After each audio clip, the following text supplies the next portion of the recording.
Circular permutation पढ़ने के लिए सबसे पहले हम देखते हैं वही चीज़ कि अगर मुझे letters A B C arrange करने हैं तो कैसे करेंगे। मुझे पता है पहले ए सी बी, ऐसे ही बी सी ए बी ए आएगा। तो मेरे ऐसे 6 कॉम्बिनेशन आएंगे। ये मैंने कैसे निकाला, हमने देखे कि 3 लेटर हैं, मुझे 3 फिल करने हैं, तो 3 इंटू 2 इंटू 1 6 कॉम्बिनेशन होंगे, सॉरी 6 परम्यूटेशन होंगे, है ना, या 3p3 परम्यूटेशन जो कि आएगा 3 फैक्टोरियल।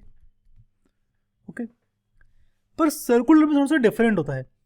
सपोज हमें यही चीज़, ये लीनियर था, लीनियर मतलब सीधी लाइन में था, स्ट्रेट लाइन है ए सी बी ए सी। सर्कुलर में यही चीज़ ए बी सी अगर सर्कल में डालने हो तब कैसे होगा। तो पहले एक सर्कल बनाता हूँ, एक साइड ए, एक साइड बी, एक साइड सी। तो ए केस तो ये हो गया, है ना। ऐसी दोबारा सर्कल बनाता हूँ, पहले ए लिखता हूँ, फिर सी, फिर बी। तो ए बी सी दोनों में सेम है। ऐसे ही ए सी बी दोनों में सेम है। बाकी भी चेक कर लेते हैं। अगर बी ए सी बनाऊँ तो सर्कल बनाया बी ए सी। अब अगर मैं इसको घुमाऊँ और ए को ऊपर लेके आऊँ तो ये आएगा ए फिर सी फिर बी, है ना, जो कि यहाँ पे है ए सी बी। तो ये वाला और ये वाला सेम है, तो इसका मतलब ये तो काउंट नहीं होगा क्योंकि ये तो सेम आ गया। ऐसे ही सेम में बी सी ए बनाऊँ, यानी पहले बी फिर सी फिर ए।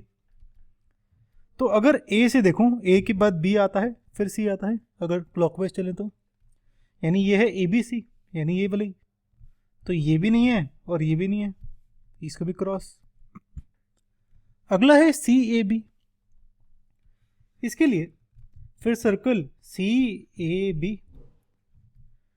अब इसे चेक करने के लिए आप अगेन ए से स्टार्ट करो। ए के बाद क्या आता है, बी फिर सी, तो ये ए बी सी के इक्वल है, तो ये भी नहीं है। सिमिलरली एक आखिरी बना लेते हैं सी बी ए। तो सी फिर बी फिर ए। तो सी बी ए में ये क्या हो रहा है, ए के बाद सी फिर बी, तो ए के बाद सी फिर बी, ये वाला केस आ गया, तो ये भी नहीं है।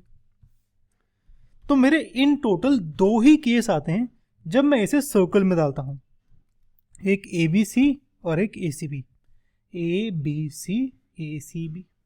ये जो सर्कल में डालने वाले परम्यूटेशंस होते हैं इन्हें कहते हैं सर्कुलर परम्यूटेशंस। ठीक है, इस वाली वीडियो में हम सर्कुलर परम्यूटेशंस देखेंगे, permutations and combinations class 11th का। फॉर्मूला देखेंगे। एक ऐसा केस आता है जहां पे क्लॉकवाइज और एंटी क्लॉकवाइज सेम होते हैं, जो हमने अभी देखा उसमें डिफरेंट है। तो ये देखेंगे कि क्या डिफरेंस है, और फिर इनके एग्जाम्पल्स करेंगे पहले, और फिर स्पेशल टीचर क्वेश्चंस। मैं हूं दवनीत, स्टार्ट करते हैं इस वीडियो को।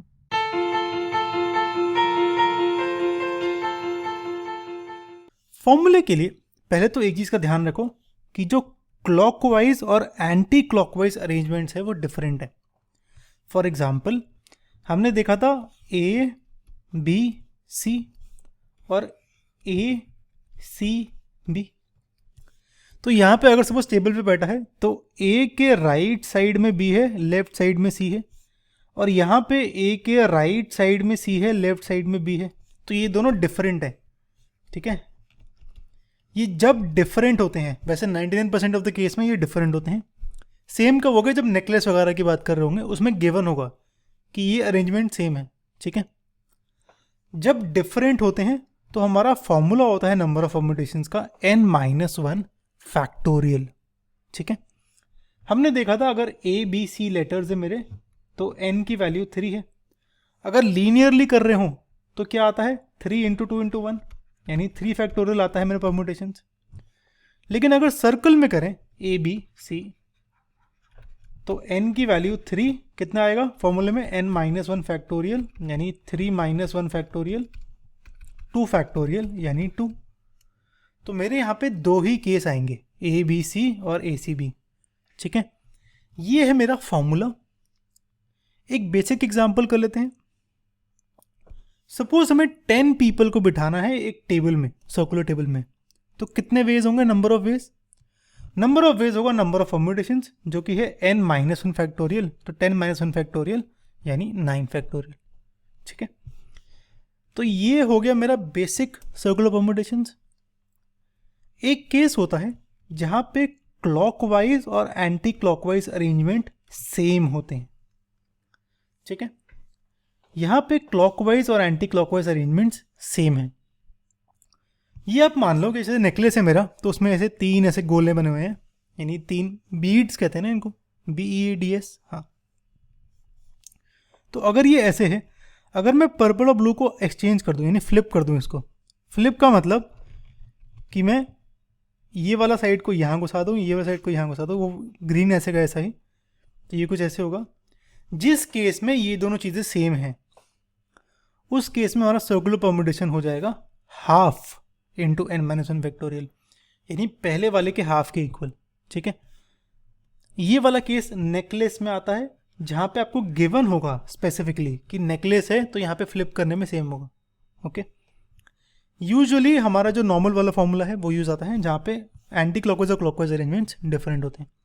पर ये वाला केस हम एक अभी एग्जाम्पल करेंगे, ये वाला, और इसके बाद एक लास्ट वाला क्वेश्चन है, वो बिल्कुल मिस ना करना। ठीक है, ओके, यहाँ पे हमें गिवन है, हमें नेकलेस बनाने हैं 10 डिफरेंट बीड से।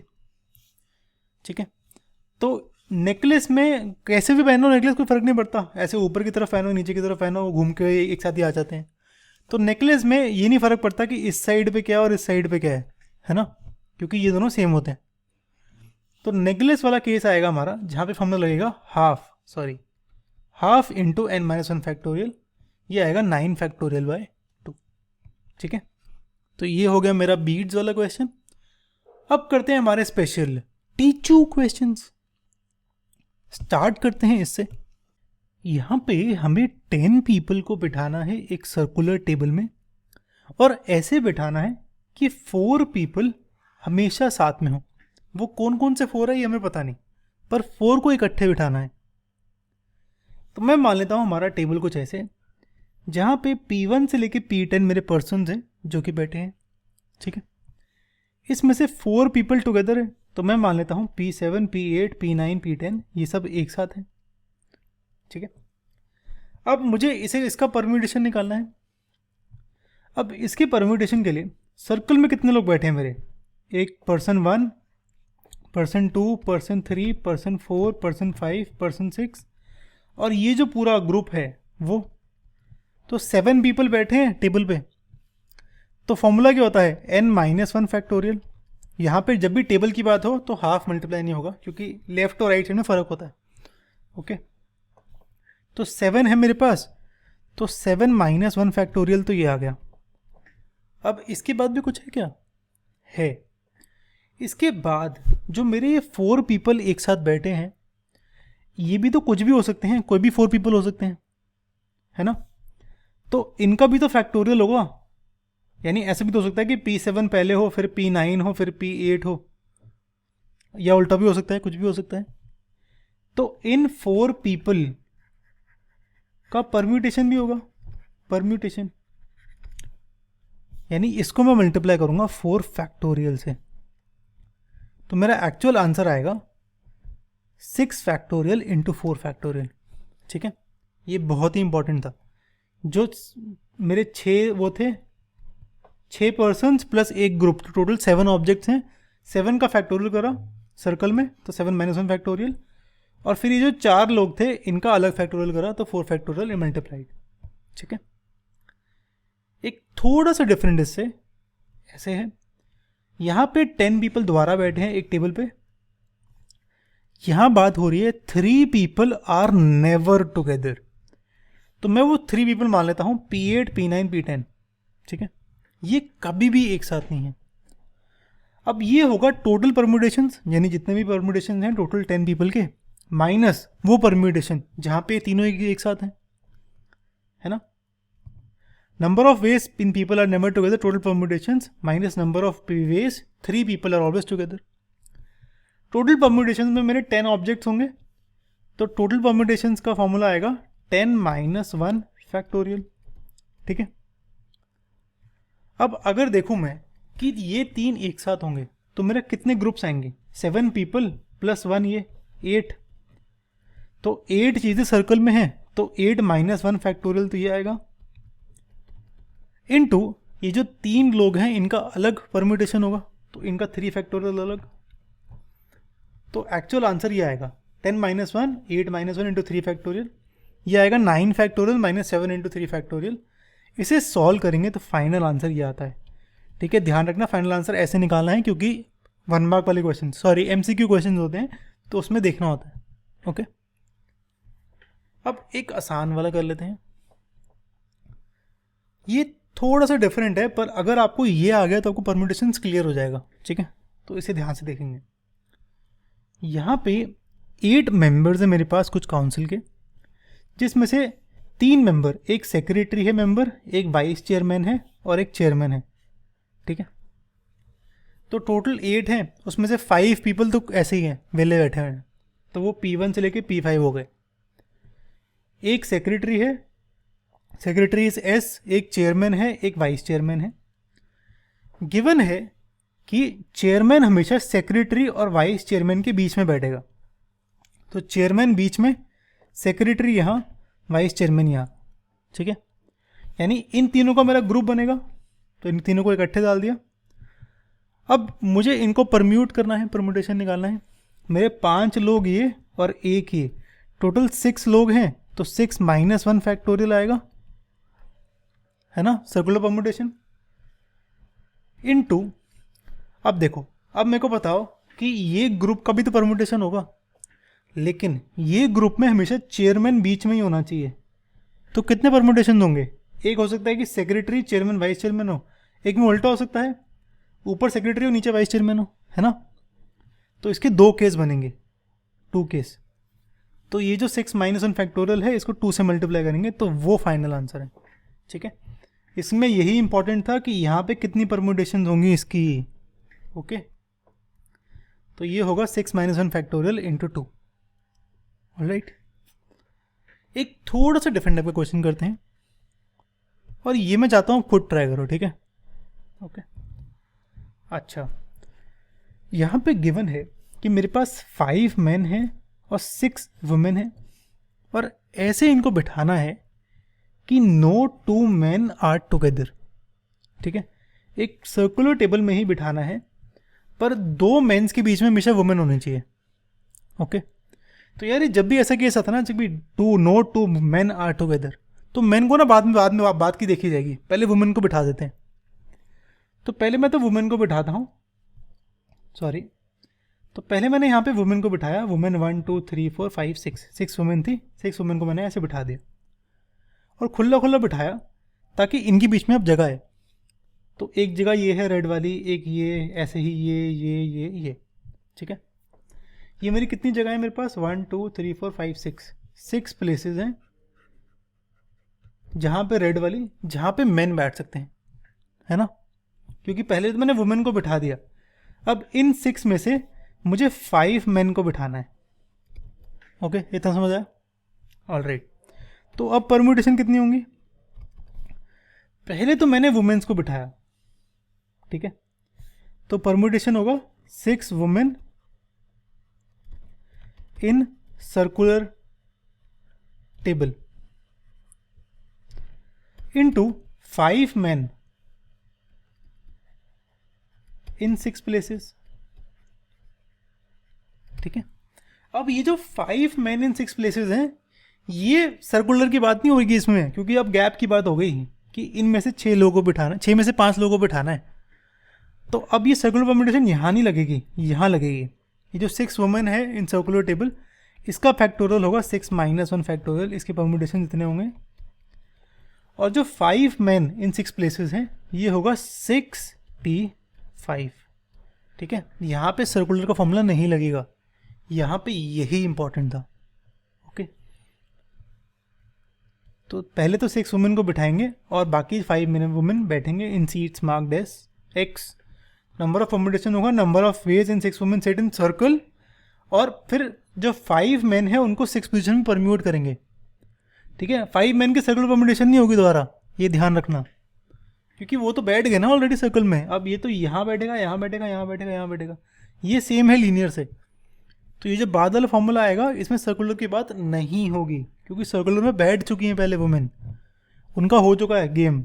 ओके, तो फाइनल आंसर मेरा ये आएगा, यहाँ से 5 फैक्टोरियल आंसर आएगा, 6p5 एक्चुअली 6 फैक्टोरियल होगा, तो ये आएगा मेरा।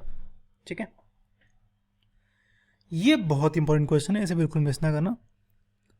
अगर आपका ये क्लियर है ना तो पूरा सर्कुलर परम्यूटेशन और परम्यूटेशन का कंसेप्ट दोनों क्लियर हो जाएंगे।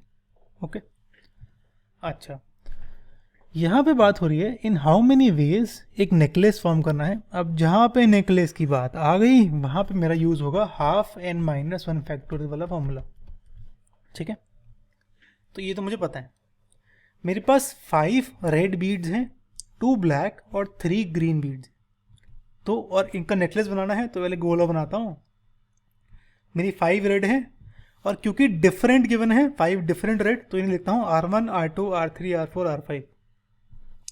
2 डिफरेंट ब्लैक हैं तो B1 B2 दो अलग अलग। 3 डिफरेंट ग्रीन है तो G1 G2 G3 अलग अलग। ठीक है, अब कह रहा है इनको मेरे को फॉर्म करना है so that beads of the same colour occur together. इसका मतलब कि अगर रेड वाली हैं तो रेड वाली सारी इकट्ठे ही होंगी, चाहे आगे पीछे हो जाए मुझे फ़र्क नहीं पड़ता। ठीक है, पर होंगी एक साथ ही।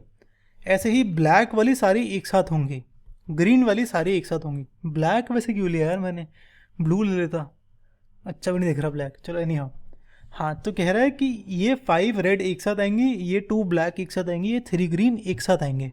ठीक है, तो अब देखो, अब मेरा फॉर्मूला क्या बनेगा। मेरा फॉर्मूला बनेगा कि मेरे पास ये 3 ग्रुप्स हैं, ये पहला ग्रुप रेड वाला, ये ब्लैक वाला और ये ग्रीन वाला, जिनको मुझे सर्कुलर परम्यूटेशन में बिठाना है। ठीक है, तो ये आएगा 3-1 फैक्टोरियल। लेकिन क्योंकि ये नेकलेस है तो मेरा ये एंटी क्लॉकवाइज सेम होगा, तो हाफ से मल्टीप्लाई होगा ये, है ना। तो ये तो हो गया। अब इसके बाद जो मेरी रेड हैं इसमें मैंने R1 लिखा है, फिर R2, फिर R3, फिर R4, फिर R5, लेकिन इनका कुछ भी ऑर्डर भी हो सकता है, कोई भी ऑर्डर हो सकता है। यानी इन 5 की मुझे परम्यूटेशंस करनी है ना। तो इन 5 की परम्यूटेशन कैसे होगी, 5p5 मेथड से। ये सीधा ले सकते हैं हम 5 फैक्टोरियल। 5 ऑब्जेक्ट्स का परम्यूटेशन होता है 5 फैक्टोरियल, तो इनका 5 फैक्टोरियल परम्यूटेशंस हो जाएंगी। ऐसे ही ब्लैक की 2 फैक्टोरियल होंगी क्योंकि 2 ऑब्जेक्ट्स हैं, और ग्रीन की होगी 3 फैक्टोरियल। ठीक है, तो फाइनल आंसर मेरा कुछ ऐसे आएगा। तो लिख लेते हैं, 1/2 × 3-1 ये मेरा सर्कल का है, और 5 फैक्टोरियल 5 रेड का, 2 फैक्टोरियल 2 ब्लैक का, और 3 फैक्टोरियल 3 ग्रीन का। तो फाइनल आंसर में ये 1/2 और 2 फैक्टोरियल कैंसिल हो जाएगा, ये आएगा मेरा फाइनल आंसर। ठीक है, ओके यार, एक तो अभी तक सब्सक्राइब नहीं करा तो प्लीज़ ऐसी गलती बारी बारी ना करना। ठीक है, ये हमारी परम्यूटेशंस एंड कॉम्बिनेशंस की प्लेलिस्ट है, काफ़ी इंपॉर्टेंट चैप्टर है, बोथ जेई के लिए, आपके कम्पिटिटिव एग्ज़ाम्स के लिए और बोर्ड के एग्ज़ाम्स के लिए, तो इसे मिस ना करना। नेक्स्ट वीडियो में हम कॉम्बिनेशन से स्टार्ट करेंगे, और कुछ पूछना हो तो कमेंट कर देना। अच्छा ये बता देना यार कि वीडियो समझ आ रहा है ना, सब कुछ है, एवरीथिंग इज़ गुड नो। सबको कमेंट करके बताओ कि हाँ सर सब समझ आ रहा है, या इंग्लिश में लिख देना, जो मर्जी। ठीक है, चलो सी यू गाइस।